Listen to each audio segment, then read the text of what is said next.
Maupay nga adlaw, Samar! Magandang araw, Pilipinas! Hello, world! So for today's video, gagawa tayo ng Samar Galaxies Mukbang! Sa kaunting budget, meron na kayong pampasalubong sa patigil. Saan ka pa? Sa summer ka na! Start Samar! Magsisimula na po ang ating mukbang at ang ating unahin ay ang mga produkto na nanggaling sa Calbayog City! So ate, ano nga ba ang mabibili sa Calbayog City? Siyempre, andyan ang pinagmamalaki natin, Kinata! Ito sa Barangay Matubato, Calbayog City! Okay, tipitan time! The word tinapa applies to preserving and or cooking fish by smoking process using a variety of firewoods or sometimes even shavings from lumber. In other words, tinapa is the Filipino smoked fish. Somewhat related is the word tapa. So, ang susunod po natin ay, kasi medyo nauuhan na po ako, ay ang Nenas Calamansi Juice. Ito po ay ginawa sa Catbalogan City. Ang susunod po namin ay ang Puto Bongbong na nanggaling sa Barangay Matubato, Calbayog City.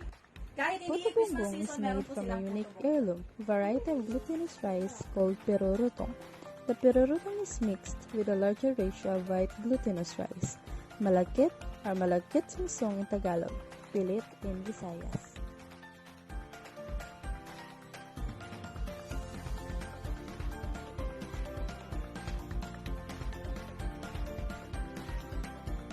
Ang susunod na produkto na aming kakainin na nanggaling sa Calbayog City ay ang putong flan.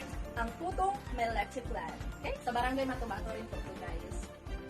This version is made of cream leche flan, which is really a combination of egg yolks and condensed milk. The puto is steam bun, balances the flavor. Ngayon, pupunta naman tayo sa Yabon, Samar. At meron tayo ditong Tahong Crackers. The Philippine green mussel, locally popular as tahong, is known to all Filipinos. Tahong crackers is made from ground tahong flesh mixed with spices, flour, and deep fried in oil. Yabong Samar has been considered as the tahong capital of the Philippines. Next product is from Barangay Buray, Paranas, Samar. One of the most important fruit tree that bears edible nuts found in the Philippines is the pili nut. The present production of the plants is therefore confined to a limited area of the Philippines. Guys, tara na sa Calbiga, Samar. Alas na! Ang unahin natin sa Calbiga ay ang sikat na si Binagol. Binagol is a delicacy that originated in eastern Visayas. The summer town of Calbiga and the later town of Dagami are primary makers of binagol. It comes from the word bagol, or otherwise known in English coconut shell. It is termed such because the food that you will actually eat is placed in the coconut shell and wrapped with a banana leaf. Next is sagmani. So, ang sagmani po guys ay isang gaway dito sa Samar. Sagmani is one of the popular pasalubong delicacies from Samar and later. It is cooked with coconut cream, sugar, and sometimes coconut meat, and usually wrapped in banana leaves. Ang susunod namin ay ang Moron. Chocolate moron from Calbiga. Filipino cuisine, moron is a rice cake similar to suman. It is a native delicacy in the eastern Visayas region of the Philippines. susunod. Bunga candy.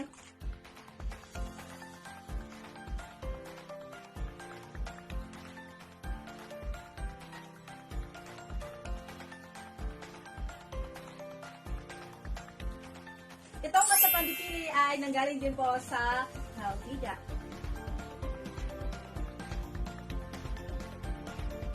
Napakalambot.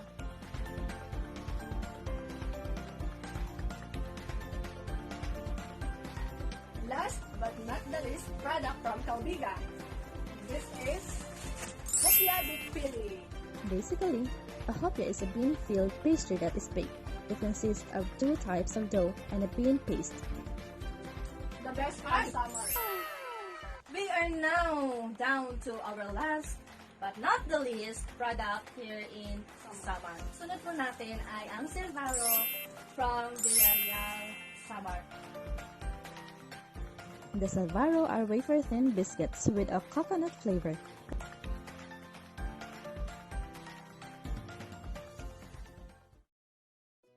So, dito na po nagtatapos ang aming summer Delicacies Mukbang! Bago po namin tapusin yung vlog na ito, disclaimer lang po, hindi po kami nag-travel para lang bumili ng mga products na ito. Ganito po kasi nangyari.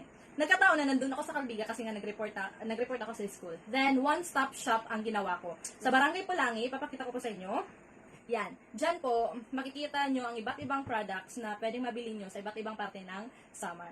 So, diyan po, nabili ko yung Hopia, yung Curioso, basta yung from Villarreal, from Paranas, Yabong, and Calbiga. Doon ko po nabili. Sa Calbayog naman po, yung Tinapa and others.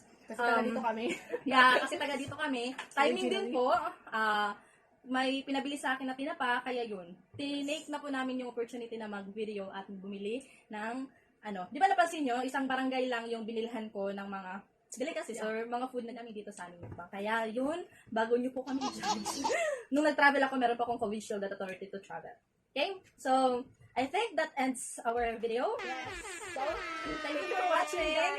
I hope you appreciate our efforts. Kasi, nung bumili ako ng mga products na ito, napakainit. At Thank you, ate. at ang mahal na ng pamasahe, guys. My God! Oh my God! Kaya yun, sinulit ko na talaga yung pamasahe ko doon papuntang Calbiga. Kaya yun, salamat marami po lang kasi meron tayong mga tindahan dyan na maraming paninda na hindi na mahirapan ang mga biyahero.